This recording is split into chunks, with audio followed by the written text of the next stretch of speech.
MD Arif Hossain লিখেছেন, এক বক্তব্যে আপনি 3টি পবিত্র মসজিদের ছবি আপনার অফিসে লাগানোর কথা বলেছিলেন।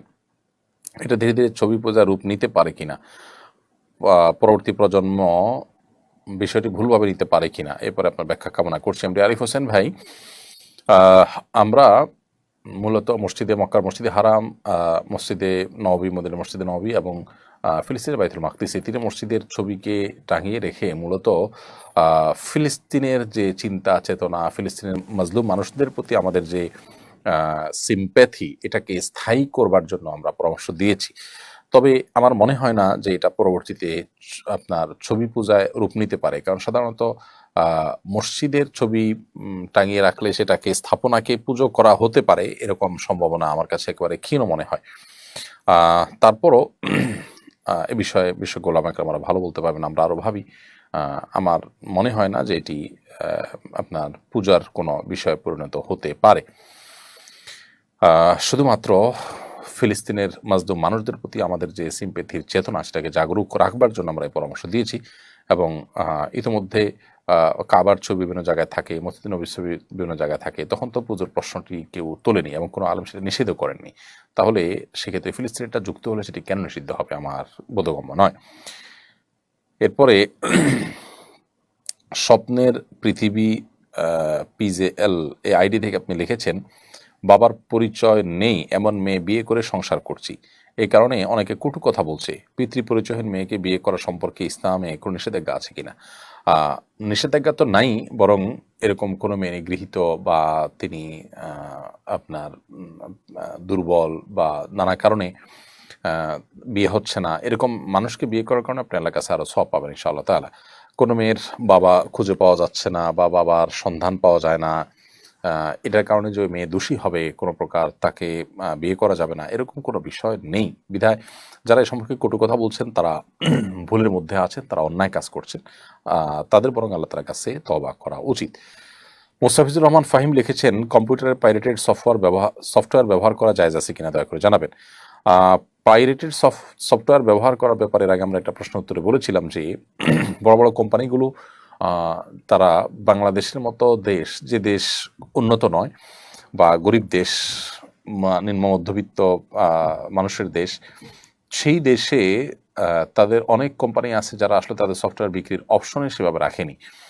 এবং ব্যক্তিগতভাবে আমি কয়েকজনের মাধ্যমে এই সমস্ত কোম্পানিগুলোতে ফোন করিয়েছি এবং এ সম্পর্কে তাদের যে মনোভাব, সেটা হলো যে তারা ইগনোরের মনোভাব করছেন, অর্থাৎ তারা আসলে এখানে এত দাম দিয়ে সফটওয়্যারগুলো কিনবে সে আশাই তারা করেন না, যার কারণে পাইরেসি এখানে হয়, পাইরেটেড সফটওয়্যার চলে, তারা জানে, তারপরও তারা বিক্রির তেমন কোনো উদ্যোগ নিচ্ছেন না। বিষয়টা তাদের পক্ষ থেকে মৌন সমর্থন বলে আমি মনে করি। এটা সব ক্ষেত্রে হবে যে তা নয়, এটা প্রসিদ্ধ বড় বড় সফটওয়্যার যেগুলো আমাদের নিয়মিত লাগে, এরকম কিছু সফটওয়্যারের ক্ষেত্রে আমরা খবর নিয়েছি এবং দেখেছি। তো যদি আপনি কোনো সফটওয়্যারের ক্ষেত্রে এরকম মনোভাব দেখতে পান কোম্পানি, তাহলে সেটি ব্যবহার করা আপনার জন্য জায়েজ হবে। রোশনা আদনান শায়ান আপনি লিখেছেন, আমার এক ভাইয়ের সাথে আমি কসম করেছিলাম তাদের বাড়ি আর যাব না। প্রায় 3 বছর পর তারা এসে অনেক জোরাজুরি করার পর আমি যেতে বাধ্য হই। কসম ভঙ্গ হয়, আমার কোনো ক্ষতি হবে কিনা, এখন কি করণীয়? বোন রোশনা, আপনি এটার কারণে আপনাকে আপনার কোনো গুনাহ হবে না এবং কোনো ক্ষতি হবে না। তবে যেহেতু আপনি আপনার কসম ভঙ্গ করেছেন, সেজন্য আপনাকে কাফফারা দিতে হবে, কাফফারা। আর কসমের কাফফারা হলো আপনি 10 জন মিসকিনকে খাদ্য দিবেন, অথবা আপনি 3টি রোজা রাখবেন। তাওহিদুল ইসলাম আপনি লিখেছেন, আমাদের মসজিদ ফান্ডের টাকা সুদে খাটিয়ে তারপর সেই টাকা দিয়ে মসজিদ নির্মাণ করা হয়েছে, এই মসজিদে কি নামাজ পড়া যাবে? আপনার মসজিদ ফান্ডের টাকা দিয়ে যদি সুদের টাকা লাগানো হয়, তাহলে সেক্ষেত্রে সেটা অন্যায় কাজ করা হয়েছে এবং হারাম কাজ করা হয়েছে। এই টাকা দিয়ে যদি নির্মিত হয় মসজিদ, তাহলে সেটা অন্যায় হবে। আর যদি এই টাকা দিয়ে মসজিদের ইমামের বেতন, মুক্তাদিদের বেতন ইত্যাদি দেওয়া হয়, তাহলে সেক্ষেত্রেও আপনি এই মসজিদ অ্যাভয়েড করে অন্য কোনো মসজিদে যাওয়ার চেষ্টা করবেন, কারণ হারাম বক্ষণকারী ব্যক্তির পিছনে নামাজ আদায় করা জেনে শুনে সেটা অনুচিত কাজ হবে। সেই জায়গা থেকে আপনি অন্য জায়গায় গিয়ে নামাজ আদায় করবেন। যদি এখানে নামাজ পড়ে নামাজ হয়ে যাবে আপনার, কারণ কারোর পাপের বোঝা আরেকজনের উপরে বর্তাবে না, আপনার নামাজ আপনি পড়ছেন সেটা হয়ে যাবে। বাট আমাদের তবিয়ত বা আমাদের প্রকৃতিও সায় দেয় না এই জন্য জায়গা নামাজ পড়তে। আবার এই যে মনের ভিতরে এক ধরনের আপনার এক ধরনের হেজিটেশন থাকে, এটা নিয়ে নামাজ পড়বেন আপনি, নামাজে মনোযোগের ঘাটতি থাকবে। এর বাইরে হারাম যারা ভক্ষণ করছে, হারাম কে হালাল মনে করছে এবং এটা দিয়ে মসজিদ তৈরি করছে, এর ফলে আপনার ইবাদত বন্দেগীতে আপনার যে আধ্যাত্মিক ঘাটতি, স্পিরিচুয়াল ঘাটতি, সেটিও দেখা দিবে। তো এইসব কারণে আপনার কাগজে কলমে আপনার নামাজ হয়ে যাবে, আল্লাহর কাছে দায় থাকবে না, দায় মুক্ত হয়ে যাবেন। তারপর আপনি অন্য মসজিদে নামাজ পড়তে পারলে ভালো হয়, যদি এরকম কোনো মসজিদ কর্তৃপক্ষ করে থাকেন। ইমন হোসেন আপনি লিখেছেন, আমি জেনারেল ধারার শিক্ষার্থী, ইসলাম সম্পর্কে জ্ঞান অর্জন করতে পরামর্শ কামনা করছি। জেনারেল ধারার শিক্ষার্থী হলে ওলামা ইকরামের তত্ত্বাবধানে থেকে দিন শেখার চেষ্টা করবেন। ডক্টর আব্দুল্লাহ জাহির রহমানের বইগুলো, আশরাফুদ্দিন আহমদুল্লাহর বইগুলো পড়ার চেষ্টা করবেন। আর অনেক ওলামা ইকরাম আছে, তাদের বইগুলো থেকে আপনি দিনই শিক্ষা অর্জন করতে পারেন। মাহফুজ আহমদ লিখেছেন, ঈদ সম্প্রীতি শিক্ষা দেয়, অথচ আমাদের দেশে ঈদের ছুটিতে সবাই বাড়িতে, গ্রামের বাড়িতে গিয়ে জমি জমা নিয়ে মিটিং করেন। এতে পরস্পরের মনোমালিন্য তৈরি হয়, ঝগড়া বিবাদ করে সবাই ছুটি কাটিয়ে ঢাকায় ফিরে। বিষয়টাকে কিভাবে দেখেন? ঈদের যে সম্প্রীতির শিক্ষা রয়েছে, এখানে আমাদের দেশে অনেকে বাড়িতে গিয়ে জমি জমা নিয়ে মিটিং করেন, নিজের মধ্যে সলা পরামর্শ করেন, ঘরোয়া মিটিং করেন। তো এইটার ভালো মন্দ দুই দিকই আছে। ভালো দিক হলো যে বছরে অন্য কোনো সময় যাওয়া হয় না মানুষের সচরাচর, যাদের অন্য সময় যাওয়া হয় না, এই উসিলে তাদের বিবাদমান বা ঝুলন্ত জিনিসগুলোকে মিটমাট করার উদ্যোগ প্রশংসনীয়। আবার মন্দ দিকটা হলো যেটি বললেন আপনি, যে ঈদ সম্প্রীতি শিক্ষা দেয়, অথচ সেখানে আমরা যে মনোমালিন্য তৈরি হতে পারে এমন কাজ করি। তো এক্ষেত্রে যেটা করা যেতে পারে তা হলো যে মনোমালিন্য যেন তৈরি না হয়, যে আমরা ঈদের সফরে আসছি, আনন্দের ঘন মুহূর্ত মধ্যে আছি, আমরা আলোচনা করি, কিন্তু মনোমালিন্য বা ঝগড়া বিবাদ পর্যন্ত না নেওয়ার চেষ্টা করি, সবাই ধৈর্য ধারণ করার চেষ্টা করি। এই বিষয়ে কাউন্সেলিং ইত্যাদি করে তারপর শুরু করা যেতে পারে। তারপরও যদি বিষয়টা দফারফা করা যায়, বিষয়টা সুরাহা করা যায়, সেটা অবশ্যই প্রশংসনীয় হবে। বন্ধু বান্ধবরা মিলে সস্ত্রীক আড্ডা দিতে পারবে কিনা, স্ত্রীরা যদি হিজাব পরে বসে তাহলে জায়েজ হবে কিনা? আজকাল এটার প্রচলন শুরু হয়েছে, অনেকে একে শরীয়ত সম্মত মনে করে। দয়া করে কোরআন সুন্নাহর আলোকে আপনার মতামত জানাবেন। বন্ধু বান্ধবরা মিলে স্ত্রীকে সাথে নিয়ে আড্ডা দেন, স্ত্রী হিজাব পরে আসেন, এটা বেহায়াপনা এবং পর্দা খেলাফ কাজ। এটা পর্দার সাথে সঙ্গতিপূর্ণ কোনো কাজ নয়। কারণ আপনার স্ত্রী পরপুরুষের সামনে আসবেন, বসবেন, কথা বলবেন, এই যে কথা বলবেন, এই কথাটা নিশ্চয়ই একটু কোমল, একটু সুন্দরভাবে অন্যের সাথে কথা বলার চেষ্টা করবেন, এটাই পর্দার খেলাফ। আল্লাহর কোরআন কারিমে কিন্তু পরিষ্কারভাবে মেয়েদের কথা প্রসঙ্গে বলে দিয়েছেন যে তারা ফাহলা তাখদানা বিল কওল, তারা কিন্তু কথাকে কোমল করে বলবে না পরপুরুষের যদি কথা বলতে হয়। তো এটা একটা বিষয়, এর খেলাফ হয়। আবার দ্বিতীয়ত হলো যে যতই হিজাব পরে আসুক না কেন, পরপুরুষের সামনে বা অনেকগুলো পুরুষের সামনে যদি নারী থাকে, তখন তার শরীরের বিভিন্ন অংশ সেগুলো নানাভাবে হয় ফুটে ওঠে। আর না হলে এভাবে যে মিশ্রণ, এটির ফলে আপনার নানাবিধ ফিতনার দুয়ার উন্মুক্ত করেন। নবী করিম সাল্লাল্লাহু আলাইহি ওয়াসাল্লামের মজলিসে, এমনকি নামাজেও যদি মহিলারা আসতেন, তারা আলাদা দাঁড়াতেন, পুরুষদের সাথে মিশ্রিতভাবে দাঁড়াতেন না, এবং পুরুষদের সাথে মিশ্রিত হয়ে নবী সাল্লাল্লাহু আলাইহি ওয়াসাল্লাম মজলিসে পর্যন্ত বসতেন না। নবী সাল্লাল্লাহু আলাইহি ওয়াসাল্লাম মজলিসে সাহাবীদের সাথে যদি বসা না যায়, তাহলে বন্ধুদের সাথে বসার চিন্তা কোত্থেকে করা যেতে পারে? এটা যদি কেউ ইসলাম বা শরীয়ত সম্মত মনে করে, সে তার ধারণার ভুল। শ্রাবণী মাহমুদ মিম আপনি লিখেছেন, ইনকামের কোনো পথ না থাকলে ব্যাংকের প্রফিট দিয়ে কোরবানি করা যাবে কিনা? সুদী ব্যাংকের যে সুদ, এটা দিয়ে কোরবানি করার কোনো অবস্থাতেই জায়েজ হবে না। নবী করিম সাল্লাল্লাহু আলাইহি ওয়াসাল্লাম বলেছেন, আল্লাহ তাইয়্যিবুন লা ইয়াকুল্লু তাইয়্যিবা, আল্লাহ তাআলা পবিত্র ছাড়া কোনো কিছু তিনি পছন্দ করেন না বা গ্রহণ করেন না। মোহাম্মদ ইয়াহি আহমদ কিবরিয়া আপনি লিখেছেন, মৃত ব্যক্তির ফটো তোলা বা ভিডিও কলে প্রবাসী আত্মীয়স্বজনকে দেখানো যায় যাবে কিনা? ভিডিও করে দেখালেন, সেটি জায়েজ আছে, এটা লাইভ দেখানোর মতো, সেটা জায়েজ আছে। তবে ছবি তোলা থেকে যথাসম্ভব অ্যাভয়েড করা উচিত, কারণ এটা কল্যাণের কোনো দিক নেই। অনেক সময় মানুষের মৃত্যুর পর বিকৃতি ঘটে ইত্যাদি ইত্যাদি, আর এগুলো স্থায়ীভাবে থেকে যায়, নানা রকম ঝামেলার পথ উন্মুক্ত করে। ছবি তোলা যারা জায়েজ বলেন, তারাও প্রয়োজন ছাড়া, একান্ত প্রয়োজন ছাড়া ছবি তোলাকে অনুচিত এবং অনুত্তম কাজ মনে করেন। রাফি রহমান খান লিখেছেন, আমি ফিনল্যান্ডের কোকোলা শহরে বসবাস করছি। আমাদের এখানে শীতকালে জোহরের নামাজ থেকে মাগরিবের নামাজের সময় মাত্র 1-2 ঘন্টার মধ্যে শেষ হয়ে যায়। আবার গ্রীষ্মকালীন মাগরিব থেকে ফজরের ওয়াক্ত 2-3 ঘন্টার মধ্যে শেষ হয়ে যায়। এই সংক্ষিপ্ত সময়ের মধ্যে নামাজ আদায় করা অনেক সময় খুব কষ্টকর হয়ে পড়ে, বিশেষ করে যদি কেউ কাজে থাকে বা রাতে ঘুমিয়ে থাকে। এই সমস্যার কোনো সমাধান কি? আমরা কি পার্শ্ববর্তী দেশের নামাজের সময় অনুসরণ করতে পারবো? না, পার্শ্ববর্তী দেশের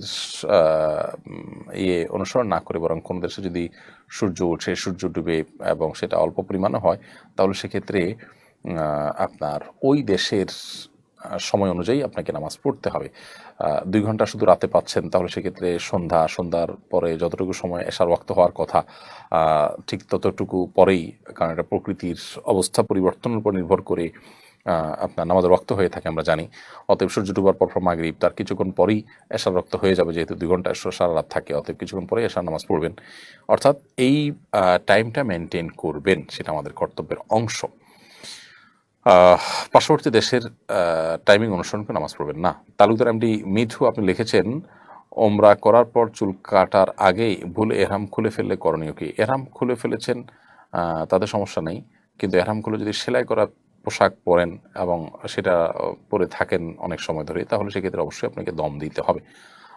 সালেহ আহমদ লিখেছেন, অতি সম্প্রতি রাজধানীর খিলখ্যাতে বনরূপ এলাকায় স্বামীর সাথে বেড়াতে গিয়ে গণধর্ষণের শিকার হন এক নারী। সে নারী সাবেক প্রেমিক দল বদল নিয়ে ধর্ষণ করে সে নারীকে। স্বয়ং রাজধানী শহরে এই ধরনের ঘটনা ঘটেছে, অপরাধীদের গ্রেপ্তার করা হয়েছে, আরও কয়েকবার দেশের বিভিন্ন জায়গায় ঘটনা ঘটেছে। আমরা দিন দিন হতাশ হয়ে যাচ্ছি এসব ঘটনার কারণে। এসব কারণ প্রতিকার কি? আমরা সবাই জানি যে এগুলোর অন্যতম প্রধান কারণ হলো বিচারহীনতা। বিচার যদি দৃষ্টান্তমূলক বিচার যদি নিয়মিত হয়, তাহলে সেক্ষেত্রে এ ধরনের ঘটনা ঘটার কথা নয়। বিশেষ করে দিনই যে আপনার চেতনা, সেটা সমাজের সর্বত্র, সেটা থেকে সমাজকে মুক্ত করার একটা অপচেষ্টা অব্যাহতভাবে আমরা চলছে দেখছি। তো যার ফলশ্রুতিতে এ ধরনের ঘটনাগুলো ঘটছে। গভীরভাবে যদি আমরা লক্ষ্য করি, তো দেখব যে দিনই চেতনা সমাজের প্রত্যেকটা স্তর থেকে হারিয়ে যাচ্ছে। অতএব সেটি বাড়াতে হবে এবং আপনার বিচারহীনতার কালচার, এটি আমাদের ভাঙতে হবে।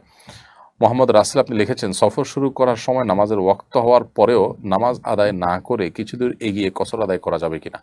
নামাজ সংক্ষিপ্ত করার জন্য অনেকেই এটা করেন। এটা করতে পারেন আপনি আপনার বাসা বাড়ি থেকে নিজের এলাকার সীমানা পার হওয়ার পর কসর প্রযোজ্য হবে, বিধায় আপনি নামাজ পড়লেন, সেটা আপনার জন্য জায়েজ। শরীয়তে সুযোগ রেখেছে, অতএব এটা কেন করবেন না? কিন্তু নামাজের সময় বিলম্ব করে আপনি সুবিধা নেওয়ার চেষ্টা করলে সেটা অবশ্যই ভুল হবে।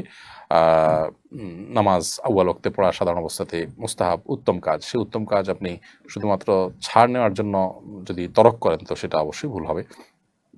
আর সেরকম কিছু না থাকলে এটা নাজায়েজ নয়। লাভলি বেগম আপনি লিখেছেন, আমার ছেলের নাম রেখেছি আল রব্বি, এতে কোনো সমস্যা আছে কিনা? আল রব্বি তো আসলে কোনো নাম হতে পারে না। রব্বি মানে আমার রব, আমার পালনকর্তা। যদিও রব শব্দের আরও বিভিন্ন অর্থ আছে, সে অর্থে আপনার এটি শিরক হয় না বা শিরকপূর্ণ অর্থ সেখানে থাকে না। তারপরও বিশেষ করে আল রব্বির অর্থ দাঁড়াবে হলো রব্বির বংশধর বা এরকম কিছু। তো এটা আসলে অর্থবহ কোনো নাম নয়। রহমতুল্লাহ লিখেছেন, বিয়ের সময় ওয়েডিং ফটোগ্রাফি করা সম্পর্কে শরীয়তের বিধান কি? পাত্রপাত্রী তাদের পরিবারের সদস্য বন্ধু বান্ধবদের বিভিন্ন আঙ্গিকের ছবি ও ভিডিও ধারণের জন্য সোশ্যাল মিডিয়াতে আপলোড করা হয়।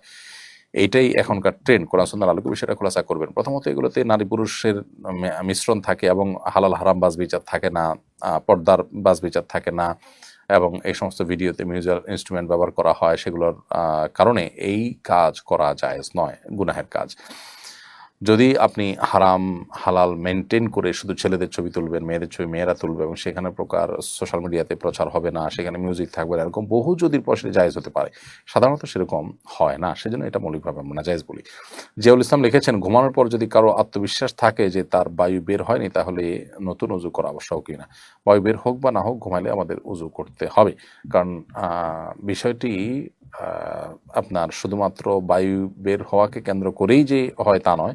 হাদিসে যেহেতু ঘুমানোকে উযু ভঙ্গের কারণ হিসেবে উল্লেখ করা হয়েছে, বিধায় এটি উযু ভঙ্গের কারণ হিসেবেই ধর্তব্য হবে।